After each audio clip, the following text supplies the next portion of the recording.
Morning, everyone. I am Professor Claire Ayres. I am the academic lead from the University of Liverpool. I nearly said Manchester then, I'm ex-Manchester. University of Liverpool for IBIC. I am Associate Pro-Vice Chancellor for Research and Impact in the Faculty of Health and Life Sciences at the University of Liverpool, and I also run the Centre for Proteome Research. So the work that we do is relevant across all areas of industrial biotechnology. So I'd like to welcome you today too. I wasn't unfortunately here yesterday, but I've been talking with some people this morning, and it sounds like it was a fabulous day, full of mixed science and policy. I know that we had a lot of talks around place-based partnerships, how we accelerate impact, and then talking about how we translate technology for our commercialization and for our communities. Today we're going to be focusing on the role of industrial biotechnology and green chemistry. We start off with a talk by Professor Anthony Green, who I have known for a number of years now. Oh, have you? Okay. Would be nice if I had realised that. Apologies. So are you starting? Yeah, okay. Great. That was a good start, wasn't it? Then we are going to be having a discussion around bridging science and society, and particularly around the importance of addressing public concerns around biotechnology and the implications for the general public. We have a great talk lined up from one of our IBIC partners, Empirigen. So Andrew Curran is going to be talking about how we integrate AI in biotechnology, and then wrapping up at the end of the day with a panel discussion for early career researchers. So I would encourage you all to hang around, because there's going to be talk around employment post-PhD. And then obviously we have prizes for our poster sessions, and then discussion around opportunities for funding through the IBIC initiative. So I would like to welcome our first speaker. Sorry, Rosa, I don't have your talk title, and I can't see that because I haven't got my glasses on. Okay, there we go. So our first speaker then is Rosa Arrigo from the University of Salford. Welcome.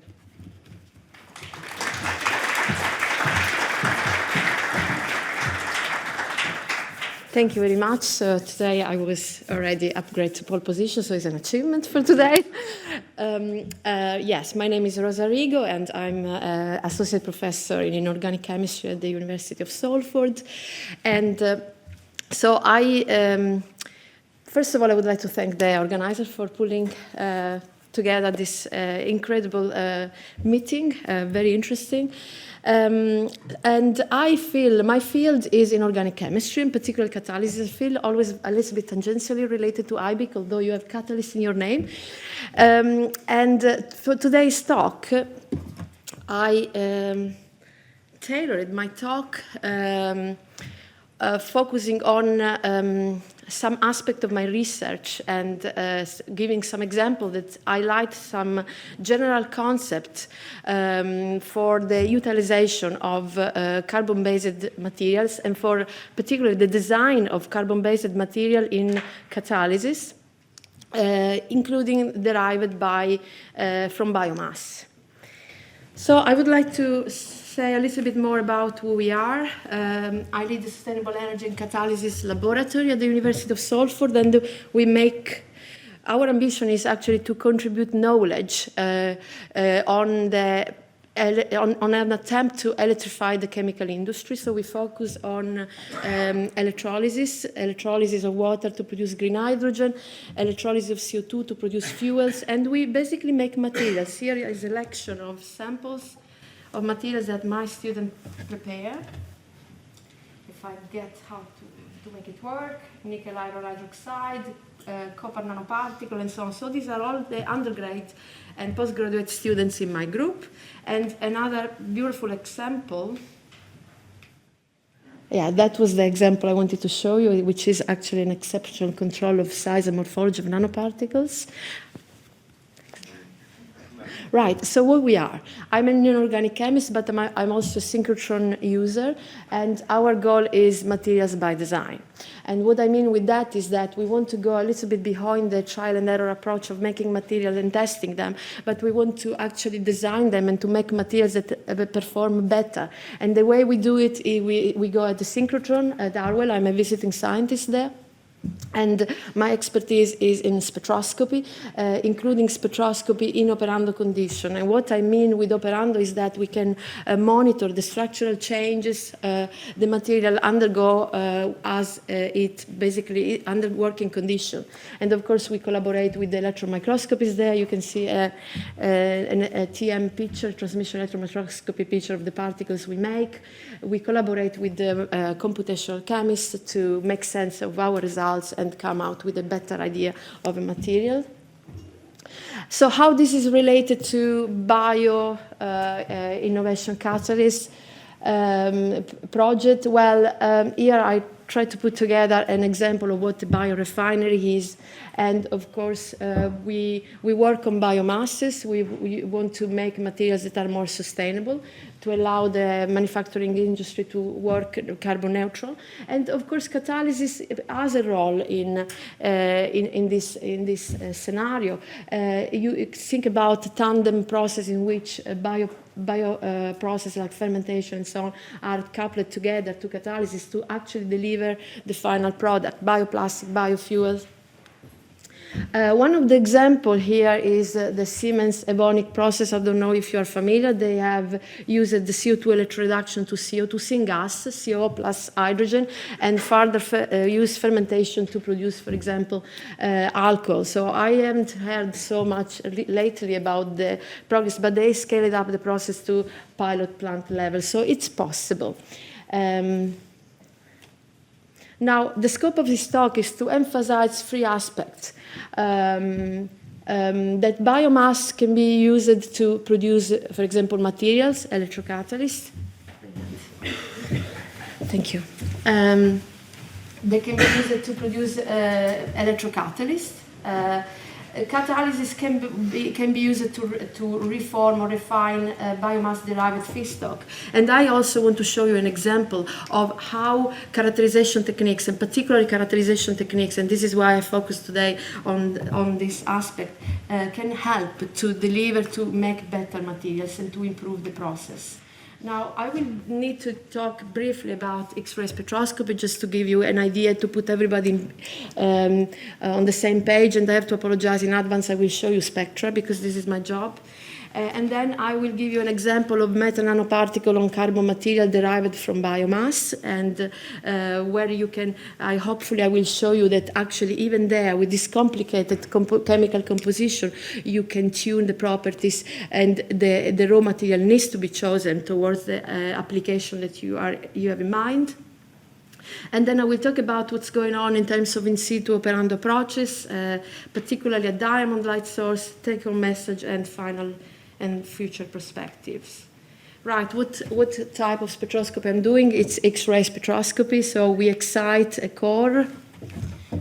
We excite an electron from the core into an unoccupied state. Now, there are de-excitation processes following the absorption event. Can be radiative, non-radiative. We follow then and we get an absorption spectra that tell us about the structure, oxidation state of the metal or the ligands, and nature of the ligand. You can also excite an electron outside of the attractive force of the nucleus. The difference between the excitation energy and the binding energy of this electron to the nucleus is transferred into kinetic energy of the electron, which carry the element specificity. So, and this is what we monitor. And again, we have, this is sensitive to the environment, chemical environment of the scattering atoms. So these are all the type of information that we want. We want an atomic description of the chemical process. And this is how we achieve that, by using these techniques. Now, the first example I say is copper nanoparticles supported on carbon materials, and these carbon materials derive from biomass. And the idea was, well, biomass contain the insoluble part that can be our carbon support, but they also have soluble components that have actually, they are active chemicals. And in this particular case, we use, for example, citrus peel derived waste because they contain ascorbic acid and generally is used to reduce and to form nanoparticles. So that was the idea. And we look into two different types of citrus peel, orange peel and lemon peel. And you can see these are electron microscopy images. You may be familiar with that. You can see that already the restarting peel has an influence on the type of nanoparticle supported on the material. So here, in the case of the orange peel, you can see these nicely formed particles, which are not evident in the case of the lemon peel. Now, what is a CO2 reduction? Is an electrolysis. CO2 is reduced at the cathode side, and in principle, you can have 16 different types of chemical compounds, which is a boon if provided that one can control the process by tailoring the macroscopic parameters. At the another side, the water is oxidized to oxygen, so it's a challenging reaction, but it's a key technology for the harmonization. And we test these materials in this reaction, and what we monitor is the Faraday efficiency. This is basically the amount of charge injection that went into the formation of, in this case, formic acid and oxalic acid. And you can see already that the orange peel is delivering a different performance. It's much better than the lemon peel. So we try to understand why. Now, XPS can give you the elemental composition. I don't want to go into the details of this technique. I think it's not needed at this point, but I just wanted to show you how different is the lemon peel, the starting material that we get. The copper speciation here is very different from the one we obtain in the case of the orange peel. And a thermal treatment obviously will change the copper speciation, but you can see that the copper on copper oxide, cuprous oxide on the orange peel is very similar in terms of reduction state to the sample on the copper on the lemon peel when it's thermally treated. So this indicates that on the orange peel there is a stronger reduction power of the components included in the material.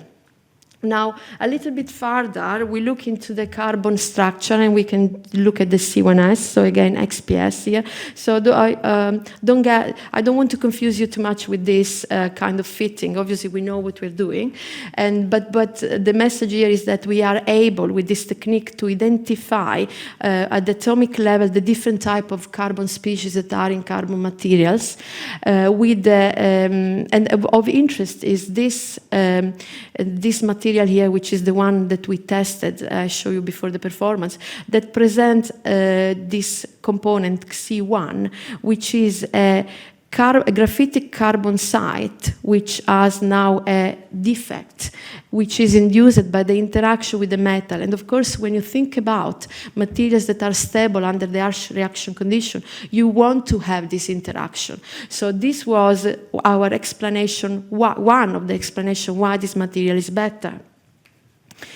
We look into the TM analysis of these materials, and you can see that they are formed of these voided round particles composed of both cuprous oxide and metallic copper.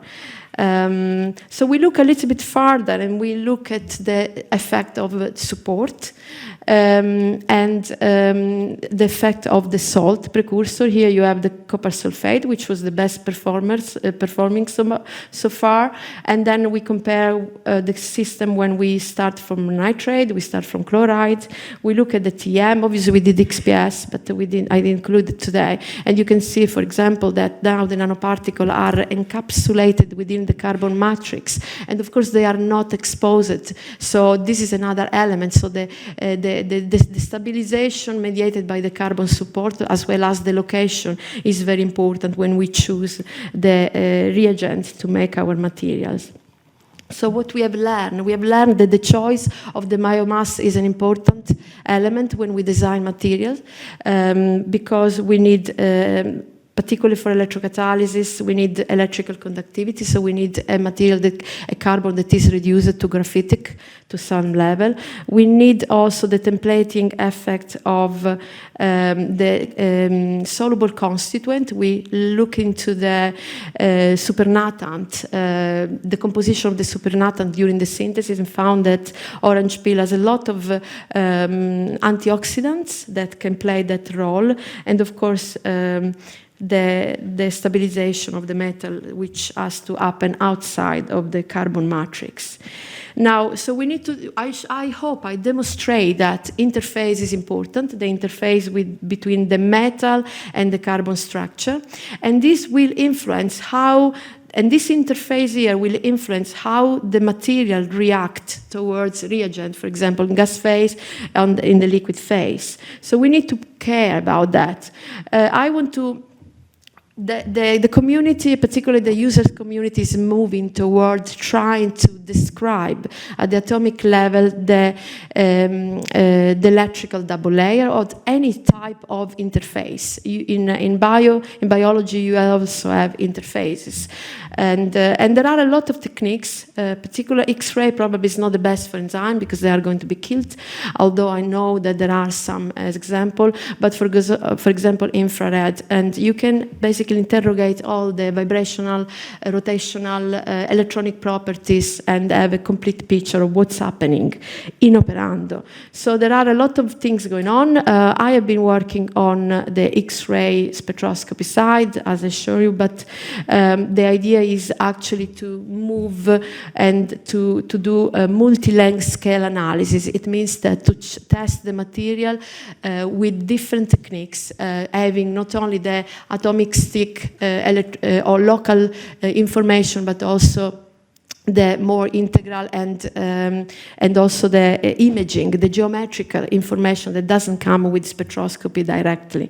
So, and a diamond is available, for example, a cell that can allow you to look at materials in situ using electron microscopy, and then go with the same cell to the beamline and do spectroscopy with the resolution of 20, let's say 50 nanometers in the best case scenario. It depends on the material. So, and this is the goal, basically, to try to describe the interface. Now, in terms of XPS, which is my specialty,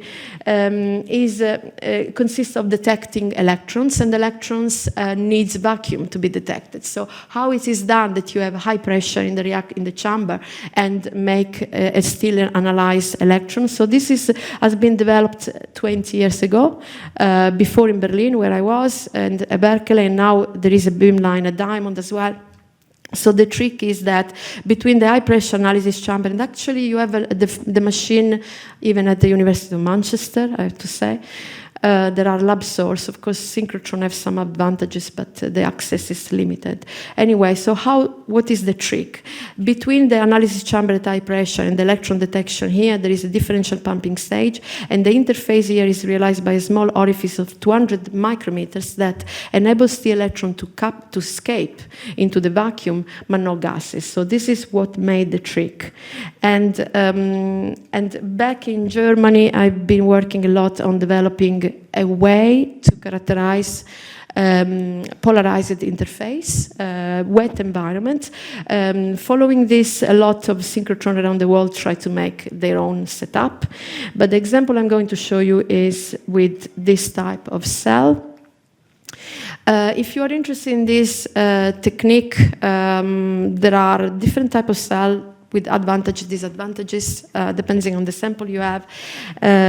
This review is actually very interesting and quite comprehensive. So, but right now my goal is to show you why it is important to do operando experiments. So this is a system, iron on carbon materials, again for CO2 electroreduction, and we do functionalization either with nitrogen of the carbon or with oxygen, and then we put an iron on top of it. And when we characterize using TM, this is a beautiful image where you can see the hexagon of the graphite, and the bright spots are the metals. And you can see the heterogeneity of the sample. Finally, you see how heterogeneous they are in reality. And of course, this is what makes it difficult, as opposed to enzyme, where you just have one site. But anyway, that's a story for another talk. Anyway, so we look at the sample, and they are very similar. And the material is what we call green rust, so ferrihydride. We look at XPS and absorption. Again, the two materials very, very similar, with only a tiny difference here. But they behave very, and the difference is due to the fact that we have nitrogen species. So we look into, very briefly, this is the N1S, so with the nitrogen, the speciation of nitrogen in these materials, and we can confirm that there is an interaction with iron and nitrogen. I need to, in the interest of time, I will skip that, but what I want to show you is that under in situ condition, we could see a tiny difference happening on the nitrogen functionalized carbon, which was here is the C1S, the distribution of carbon species for graphite. If you test graphite or carbon materials, you will see that they look very similar. They have a lot of different type of carbon site. But under in situ condition, we found this species coming up when CO2 was reduced. And that was related to the fact that iron formed an incipient carbide. So now the take-home message is, well, I need these materials to make a better catalyst.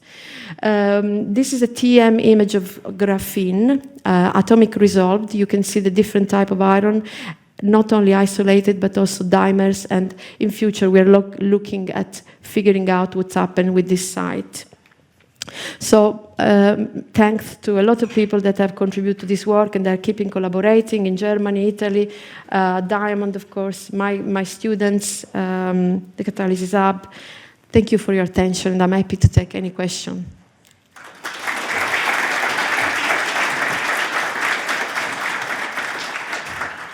Thank you very much. Any questions from the audience? Ooh. Too early in the morning. I have one that's a bit left field. What about other citrus peel? So what about lime or grapefruit or anything? Have you looked at those? No. Okay. But yeah, so the idea was actually we considered to use like some of those citrus peel that contain more of these antioxidants. Mm-hmm. Yeah, so that was the outline. But now actually we are shifting towards using the brewery spent grain. Okay. So we started to work on that. I didn't have data to present beside what actually it's inside, but that is the plan, to figure out what can be done with yes. Yeah. That An excuse to drink more beer. Okay. Yeah. And straight on to Doug. So, looking at your lovely pictures of graphene with the molecule on it, in my world we look at metabolites and often we don't know what they are. Could you actually look at them and tell the structure of a small molecule now by putting it on graphene and imaging it in the way you showed? Okay, there are techniques that can do that. It's not TM, you would need, for example, STM and so on. But I am aware of work done in situ by IR. And they monitor basically the metabolite coming out. It's about, so I'm on, it's about, because the IR will tell you by vibration exactly which molecule they are, and you can even localize where they are within the cell, within your living organism, let's say. So that is the technique I would do, actually. Yeah. Discuss off. Yeah. So there is a lot of activities at Diamond in that direction to monitor metabolites, and it's more related to disease and understanding the I think it was anti-cancer properties and all of that. But yes, it is possible. Yes. Hi. Good morning. Thank you for the great presentation. What's the effect of the size of the particles, of the nanoparticles, in particular in relation to the specific surface area in the performance of the system? Yeah, so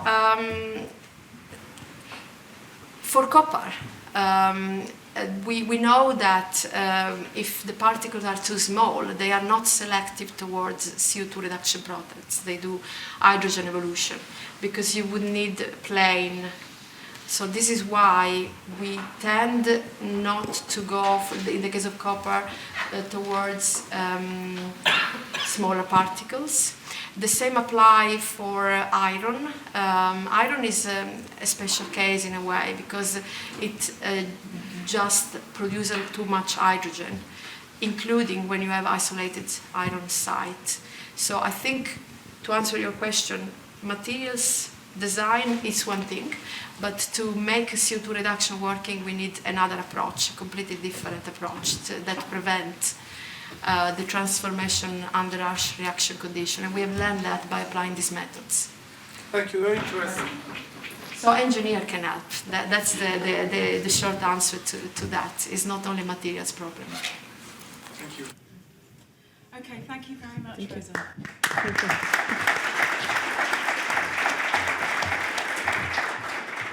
So we're going to move on to our next speaker, which now is Anthony Green.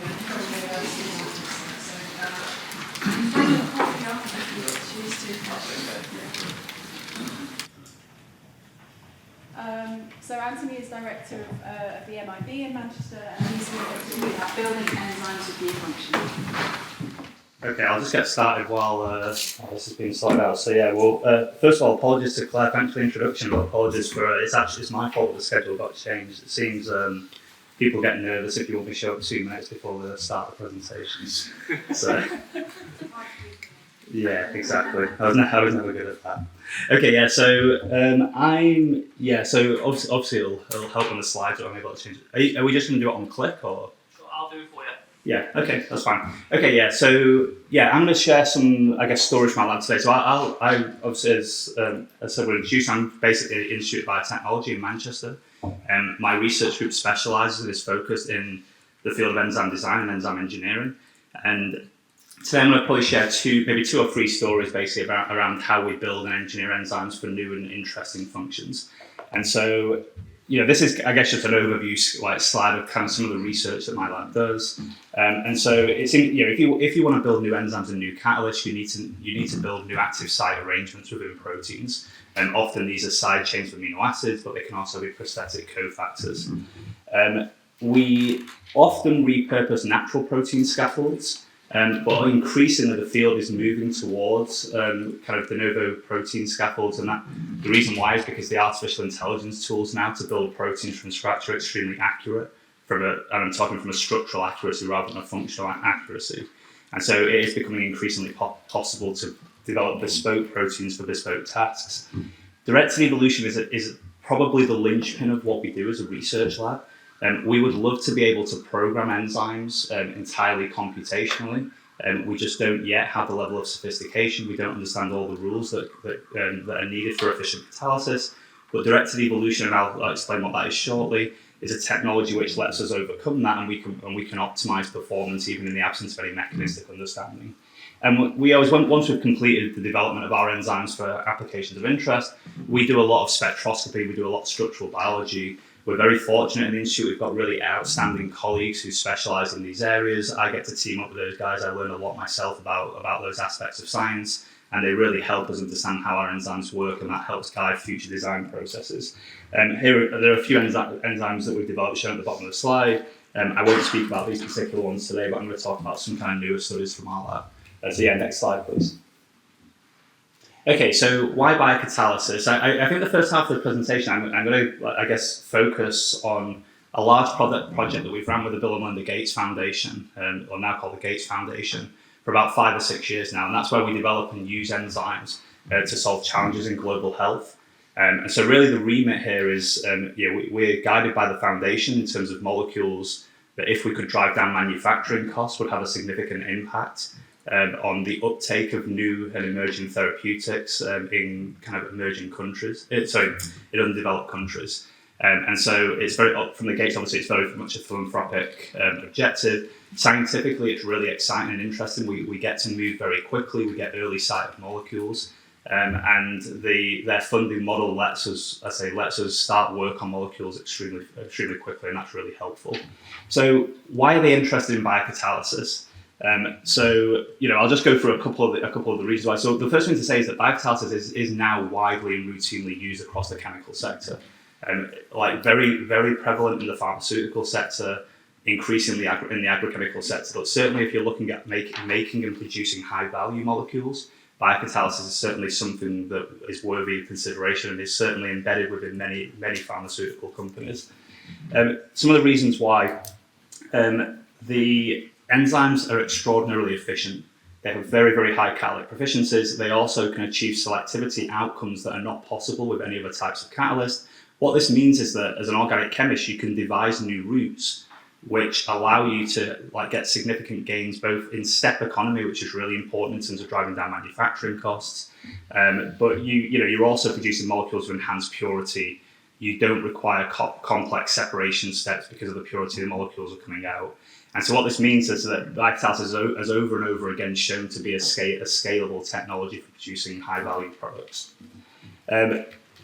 This is just, sorry, I won't talk about this story. This is the first project we ever ran with the Gates Foundation. So when the COVID-19 pandemic hit, this molecule on the right, this molecule, not molnupiravir at the bottom here, this was the first COVID-19 antiviral that was approved for use both in the UK, US, and also in India. And so we developed a new enzyme and a new manufacturing route to make that molecule. And this went into a medium scale process.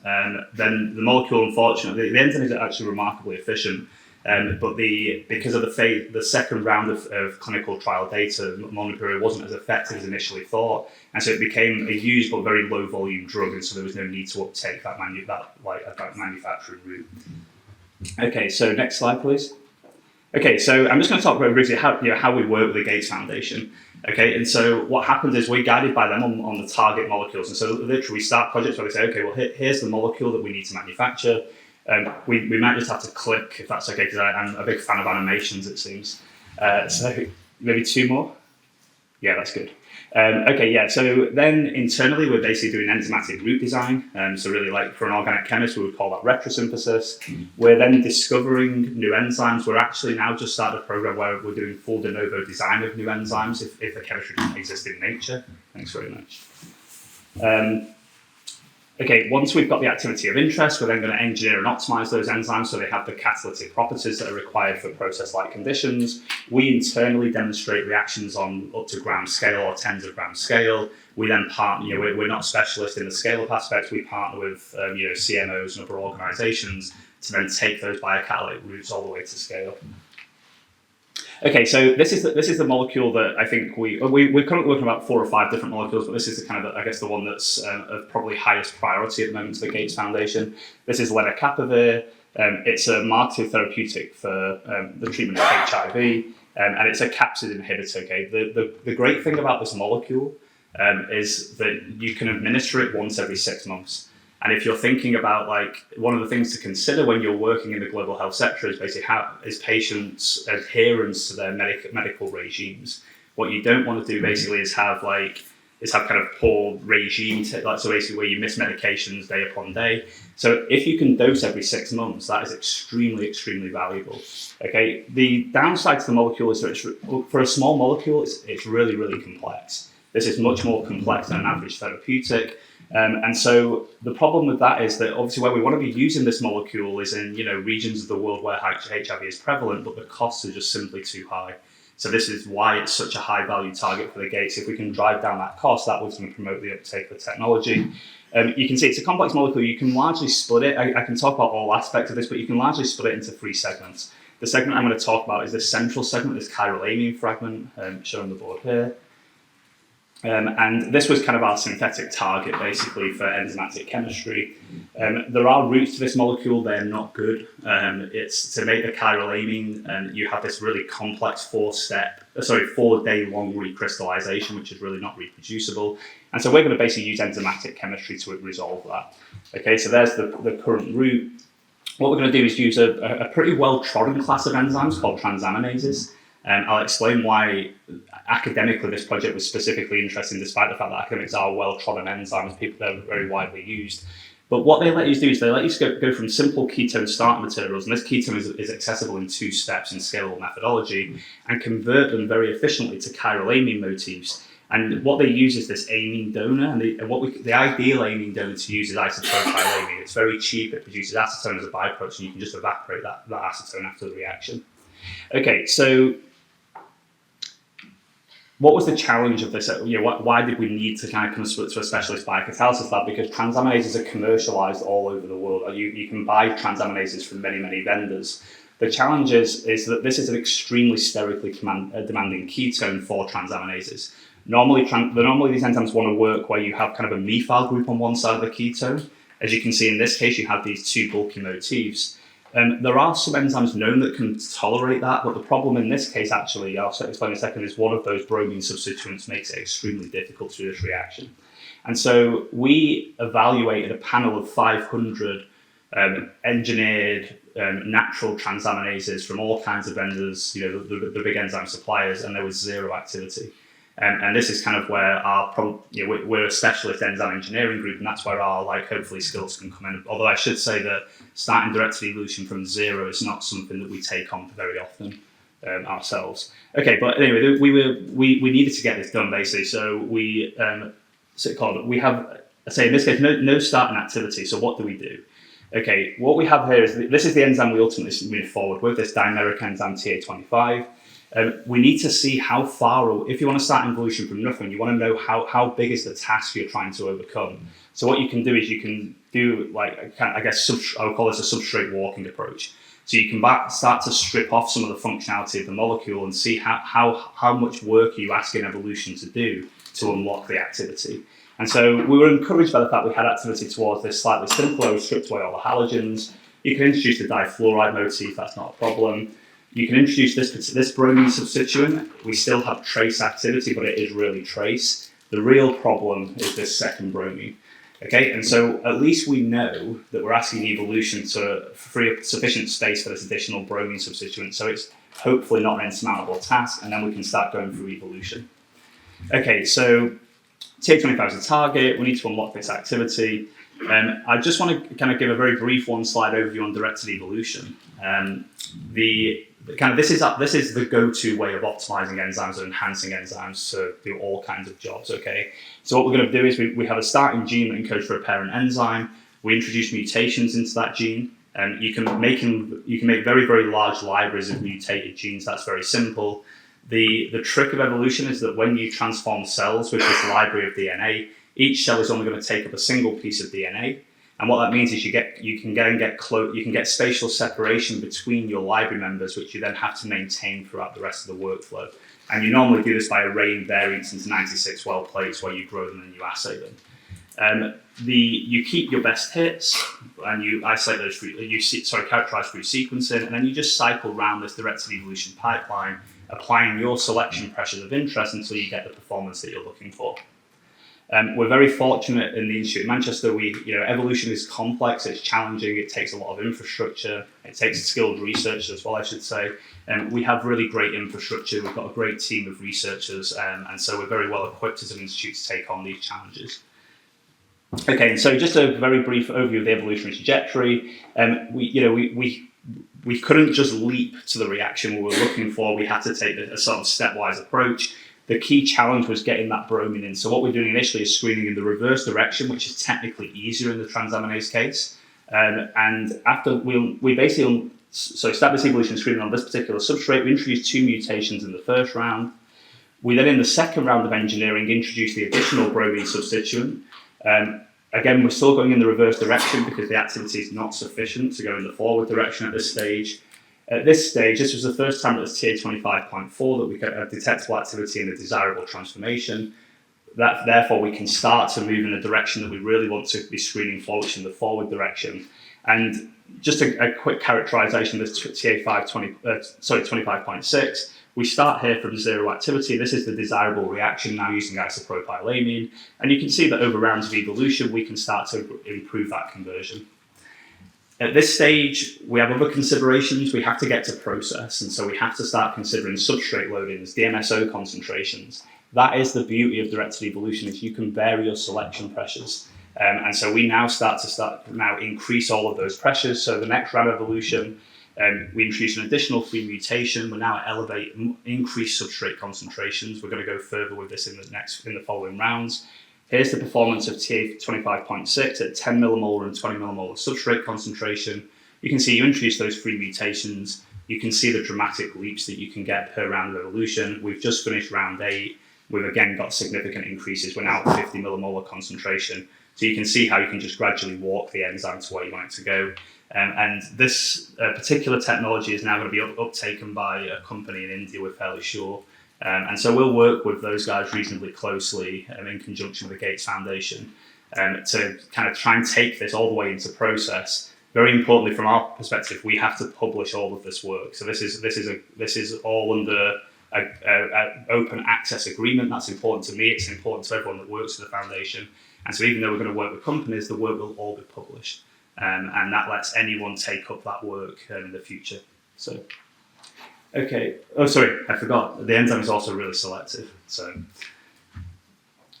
okay, I don't know how I'm doing for time, Claire, do I? Yeah, you've got another 5 minutes. 5 minutes. Okay, yeah. So I'm just going to switch gears. Okay, and I will move relatively quickly through this story because I probably need about 8 minutes really on this. So I'm just switching gears to like kind of what I talked about today is how you can optimize known enzymes.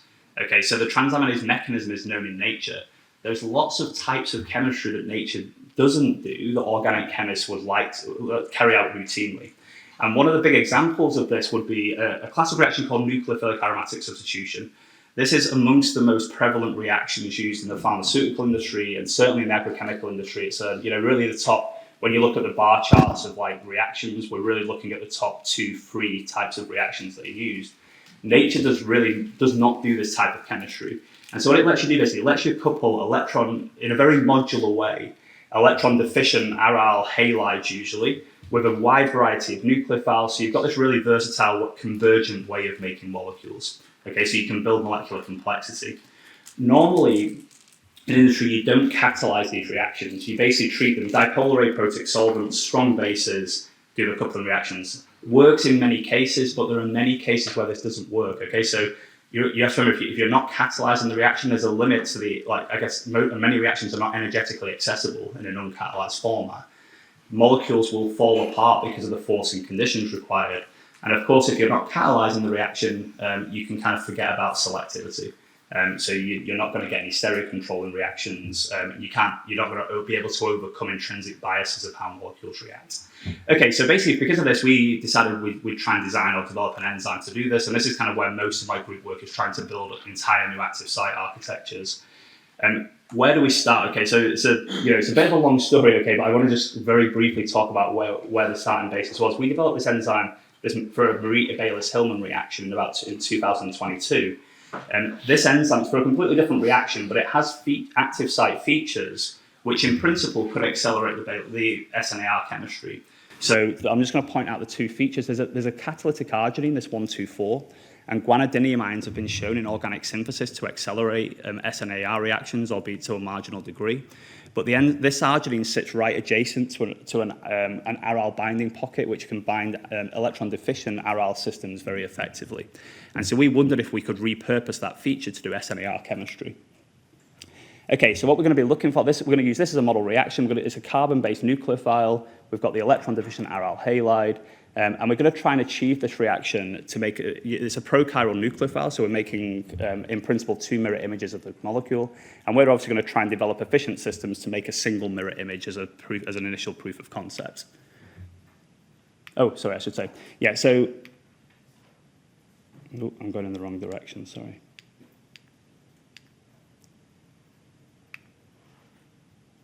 Okay, so yeah, we evaluated an initial panel of enzymes in our lab, and what we can see here is kind of activity that interests us, okay? So what we can see is that you've got the buffer reaction's got very, very little background. In the presence of the enzyme, you can see that you get some improvements in reaction conversion and some very, very low levels of stereo control. Don't be kind of fooled by this axis. This is 5% stereo control at the start of the reaction. Okay, it looks great when you first look at the bar chart, but it's very low. For an enzyme designer or an enzyme engineer, that's okay though. Right? All we need is the hook to start evolution. We can then cycle this round, directed evolution. Only sampled about 4,000 clones before we published this work, so it's not a particular deep evolution. But you can see that you can start off with my clicker's not working at this point. You start off here, that's the enzyme that we've already shown on the previous slide, but you can kind of walk up in the solid bar charts of reaction conversion, the hash bar charts of reaction selectivity. You can actually significantly improve this by changing from chloride to iodide as a leaving group, which is kind of unusual in SNAR chemistry, but that's kind of a detail we don't need to get to. But long story short, you can develop enzymes to do this class of chemistry with very high levels of stereo control. If you do the kinetic characterization, the enzyme's about 160-fold faster than the parent enzyme. We now have enzymes that are another 100-fold faster than that, and that can work on a far greater range of molecules. I just haven't got them on the slides today.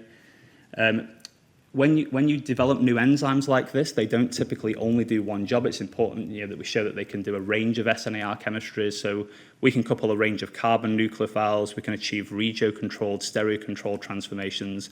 We can couple, it doesn't have to be carbon. You can do oxygen nucleophiles, sulfur nucleophiles. And so this for us is a very versatile platform. And I think of all the enzymes we've ever developed as a group from scratch, I think this is the class that has attracted most interest from industry. We've had many, many industrial partners. I think we have 4 separate projects of industrial partners on the back of this publication, and this was kind of only a couple of months ago that we actually first published this work. So I think it's a very hot class of chemistry that people are interested in. Claire's going to tell me off the time, so I'm going to gloss over the structure, which is actually my favourite part of every project, but Claire's the boss. So.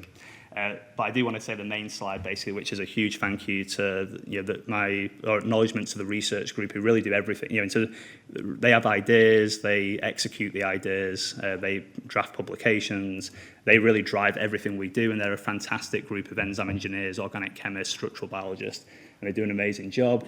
I am also very lucky to have amazing local collaborators in Manchester, also some fantastic collaborators overseas. The person that we work with overseas, David Baker, we've done some work with on various projects in this space, and we've got a new partnership starting in the global health space with David soon. And yeah, thanks everyone for their attention and the opportunity.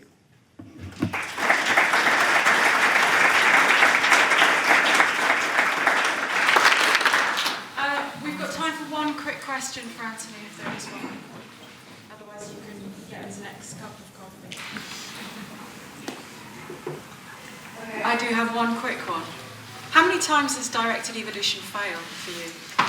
Well, obviously, you're going to show the examples that work, and they're really exciting. Genuinely, for us, very, very rarely. Okay. It's extremely versatile, and if you can find a screening platform that lets you evaluate enough mutants, basically, usually it will endure. We've a very, very high, I would say greater than 95% success rate in enhancing. Okay. Doesn't mean we always get all the way to OD-together process. Yeah. I've worked in groups though, like where the groups were specifically looking at the evolvability of protein scaffolds, and different scaffolds do have different evolvabilities. Yeah. But yeah, I have to say it's very good, it's very powerful. It's just time consuming and it's expensive and things, but it's the technology, it works. Brilliant. Thank you. Thank you very much, Anthony. Great, thank you.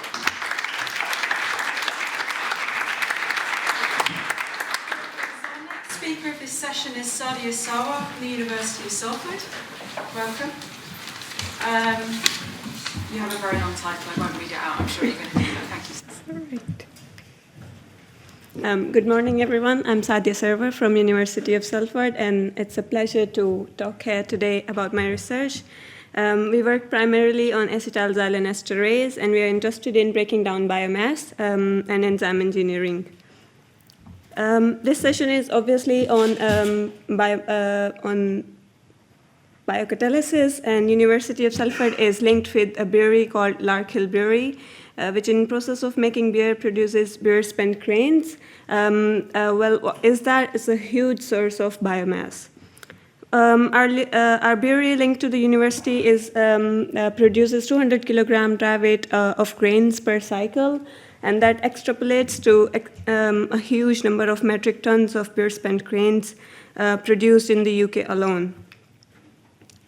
What are we interested in? We are interested in linking with the beer industry, and we are focusing on beer spent grains. We are at the side of science. We are at the side of this science. We are trying to convert these beer spent grains into some valuable chemicals and green products. The question is, are beers spent grains? Well, these are simple plant biomass.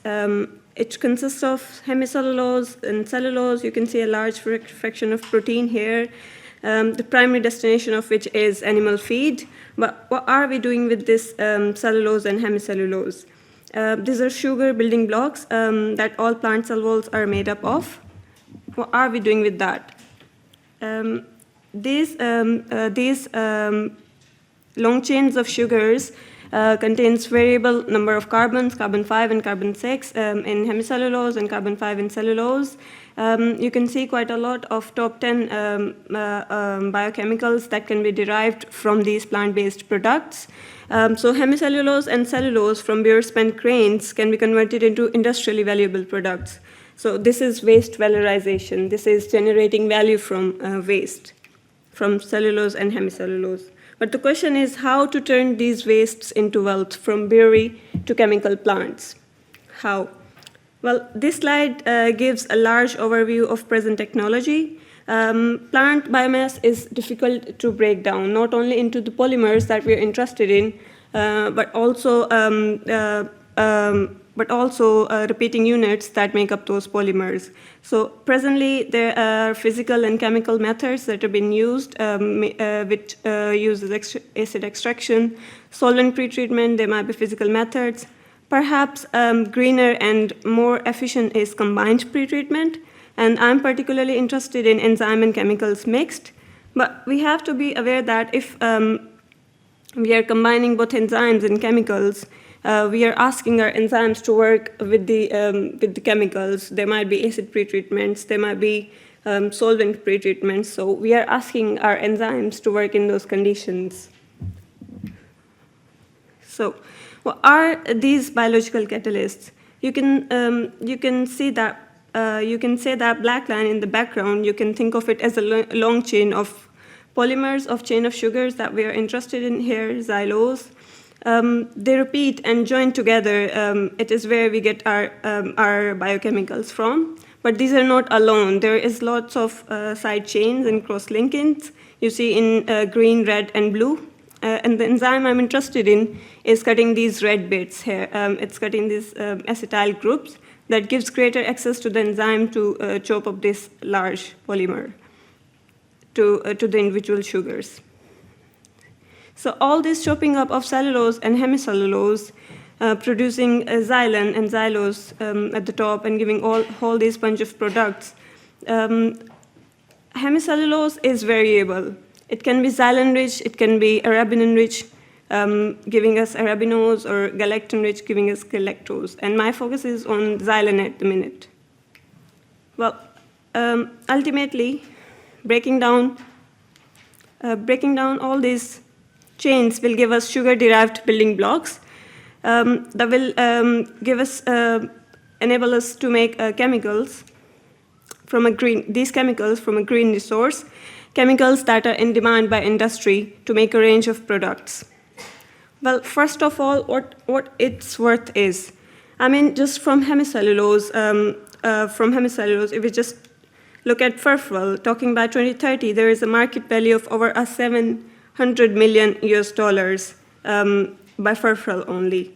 Well, that's just one product. If we just stick with furfural, it can produce plastic replacements that can feed into communication and transportation. It can produce fibers that will feed into textiles. It can produce resins and coatings that could be used in housing. So basically, wherever we have got these chemicals from, we can provide a green alternative to a lot of places where we are currently using oil-based products. So the potential is vast from plant biomass. So as I said very specifically with this enzyme, in working with the enzyme that help us use combined chemical and enzyme treatment, which is environmentally friendly and environmentally sustainable. It all started by finding the enzyme, by identifying the enzyme, and it was done in University of Salford back in 2017 by sequencing all the enzyme, all the DNA coded in the gut of black slug. Sounds weird, but enzymes described to degrade all the components of lignocellulosic biomass. So it's a great resource, a great reservoir. And the enzyme I work with come from this initial work, as I said. So once we have sequenced everything, we have a gene, we take that into microorganism, we express that, and we have to test that. You see this brown coloring here in C. These are microbes expressing enzymes, breaking down the substrate in this petri dish. So we need to go ahead and do this whole flow-through testing from this amazing resource that this metagenomic library has given us access to, which is untapped potential for novel enzymes that feed into the industry.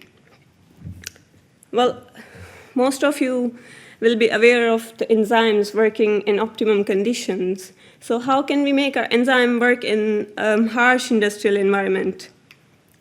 And this is where we come in. We are trying to engineer these enzymes to make them better. So the group I'm in, who did this initial work, published again in 2022, engineering mutant enzymes that allow them to work when they've been exposed to the solvent, organic solvent. So thinking about where our enzymes are going to be working or what treatments the biomass might have received. My research is to again mutagenize an acetyl Xylan esterase and design it to work in low pH conditions, and then do a bit of characterization. Once I could get the data, I can feed that into machine learning tools to redesign. I don't know why is this like that. But the idea is to feed that into AI learning tools, to redesign the enzyme, and then to do that testing again in the lab to test that on substrate, on maybe variable concentration, variable hemicellulose, to check the efficiency. Well, this involved quite a bit of bioinformatics, being able to put the gene into system to simulate its structure, and to identify particular regions that are responsible for its pH activity. Once I can do that, I can go back into my gene, I can find the region, I can mutagenize it, I can design my primers that change in the DNA. I screen those and check that I've got right mutant. Then I go and make my protein, do expression and assays, check the activity, and again, use that data to feed into AI-guided redesign, and then check the redesigned enzyme with the beer spent grains-derived hydrolysis or substrate. Well, I designed my primers, introduced mutations, then I had to go through and clone those altered genes. This, once we could do that, we could get it sequenced. This bit here is comparison on the top with the native and bottom. My mutagenized sequence, you can see the change in base pair. You can see that it's mutated. The next step is to optimize the expression conditions to express the protein and purify the protein. I'm up to this. I'm trying to modify, or I'm trying to optimize the expression condition. This bit here is at 30 degrees Celsius, and you see at 5 hours and 7 hours, time point of IPTG induction, there is a little amount of protein that is being expressed at 27 kDa size. I am up to this. Now I need to think about producing a recombinant protein, purifying it, and doing my activity assays, and I hope to report it by the end of 2025. And hopefully what we will find is, I'm showing you here data from mutant 12 that was done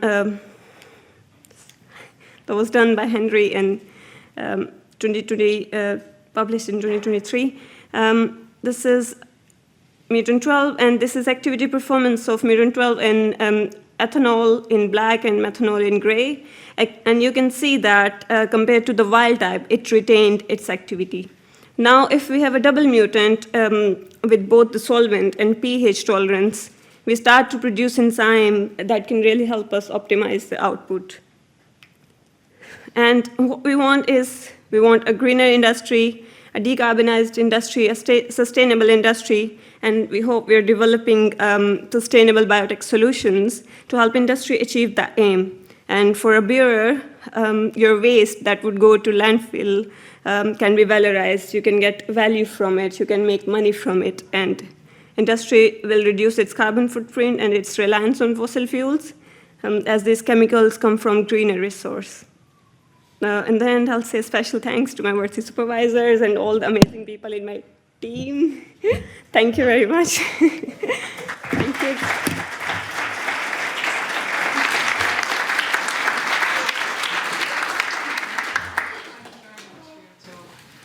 Any quick questions for Sadia?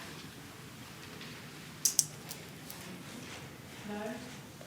In that case, in the interest of time, I think we'll move on. Thank you very much. Thank you. Thank you.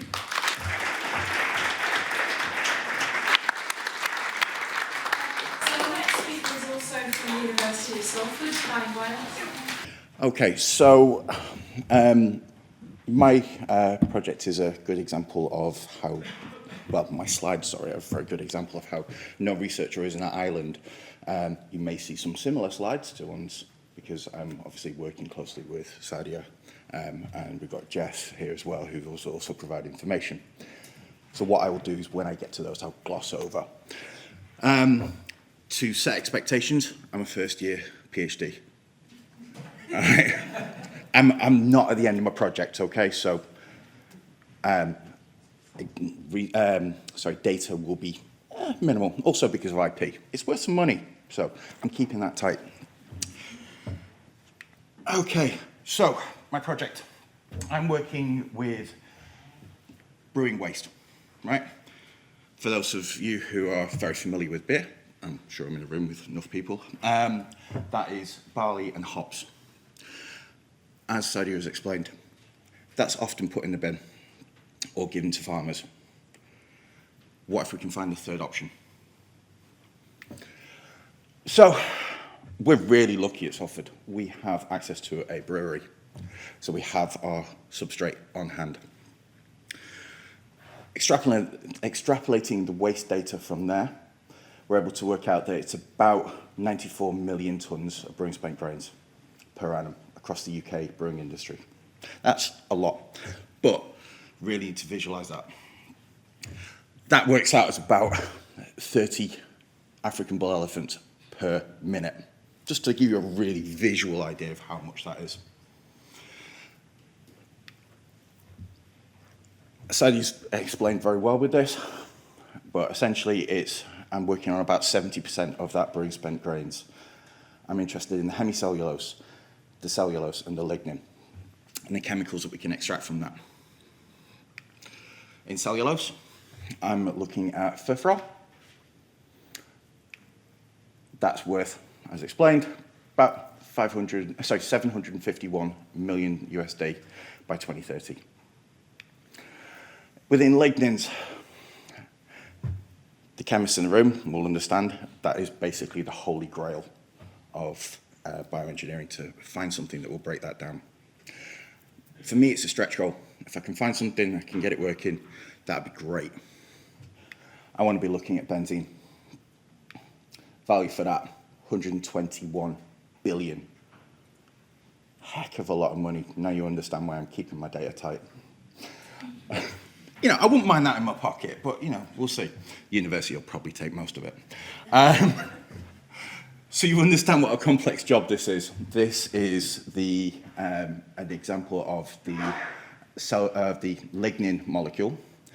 There is differences between different forms of lignin, so grass, hardwood and softwood, and that also extends to the hemicellulose and cellulose. There are differences there that make it a very, very complex task. Nice little example of a benzene ring down there, but you can also see them extended all the way through this molecule. That's why it's such an attractive target, if it can be broken down. Where do we use these chemicals? Everywhere. You're wearing them, you're in your cars, plastics, your glasses, it's everywhere. Every single industry you can think of, making these very, very attractive targets. as explained, I'm not going to lie to you. There are ways to break these down, but they are expensive, either environmentally or financially, due to the temperatures needed or the chemicals required to break these molecules down. I want to do something cheaper. I want to do something safer for the environment. I'm looking at using naturally occurring enzymes. They work at lower temperatures. They're less environmentally damaging and infinitely cheaper once scaled. But how will this affect the brewing industry? Well, it's going to make waste valuable. It's going to greenify those industries in both chemicals and also the brewing by creating that circular economy. And also it's going to have an opportunity to replace fossil fuels. Looking at the present data, we've only got about 44 years at present usage of petrol and crude oil left, making this research really important. We need to find other options. So, how can we do this? So, my project's a little bit complicated.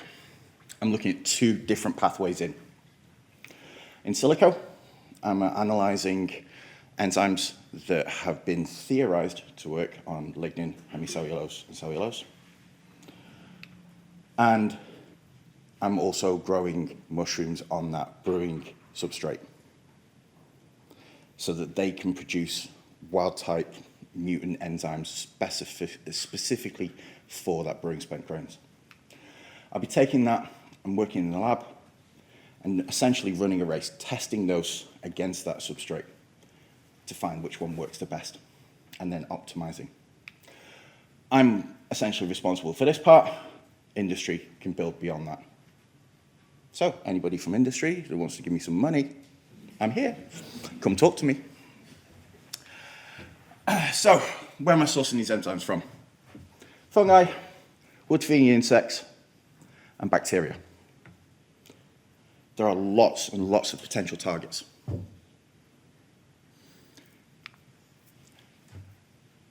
I will be leaning very heavily on the latest Nobel Prize, AlphaFold.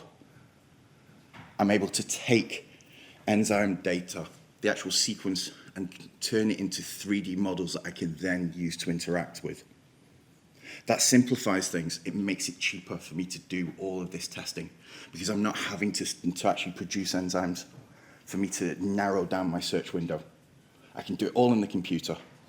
I can get those estimations, and then when I've got my targets, I can actually get to that point where I've got a test, I've got a small number, and then I can go and build on that. Moving on to what I'm doing with the mushrooms. Right, reasons why I picked mushrooms. They're one of the best degraders of lignin and hemicellulose known. I've picked 5 varieties. Turkey tail, one in the middle. King oyster, lion's mane, shiitake, and wild enoki. The reason for this is research says that they are very good targets. Let's see if I can find something that's really good on that wild type. How am I doing it? Well, to create the controllable environments, I've made these still air boxes. I'm working in a greenhouse in the university, growing mushrooms, which is actually pretty cool. That's creating a green industry within the university where we're taking that waste from the brewery. We're producing mushrooms, and we're actually able to have that as part of the sales within the university. It's going to canteens, it's going to our old fire station cafe. When that scales up, it's money in my pocket. You know, always thinking about me. So, once I have my targets, I'm going to express that enzyme or series of enzymes in a host organism. Yeast or bacteria depends on the enzyme and how well that particular organism will work with it. I might order in a pure one, but that limits me with the amount that I actually get. In a host organism, as we all know, we can reproduce that host organism and we can get more of that enzyme. I'm going to test it, analyze it, HPLC, GCMS, etc., etc. Once I have that enzyme that works and works well, I've got to optimize it. pH, temperature, catalysts, oh God, to get the best outcomes. So, what have I done so far? Please remember, I am a first-year PhD. I haven't had that much time with this project. So, I've identified 400 potential enzymes. So, examples, peroxidase, lacases, oxidase, ligninase, lots of ases. Many of those are only theorized, and a heck of a lot of those are incomplete, which starts to narrow down that number. Of those, they span over 53 species across 3 different kingdoms. So you have an understanding of the level of work. One organism, Thailcress. There's 20 enzymes. Working with Autodoc4 and also Vina, that works out as about 560 billion in silico experiments. Comparisons of that against, in this case, lignin, to understand whether those have interactions. It's a big challenge. But thankfully, thanks to Salford, I have enough computers to be able to do the work. And it's an ongoing task. So, where I'm up to, I have some data I'm unable to share at this moment due to IP. But it is an ongoing process. Let's see where we are in a year. Has anybody got any questions? Thank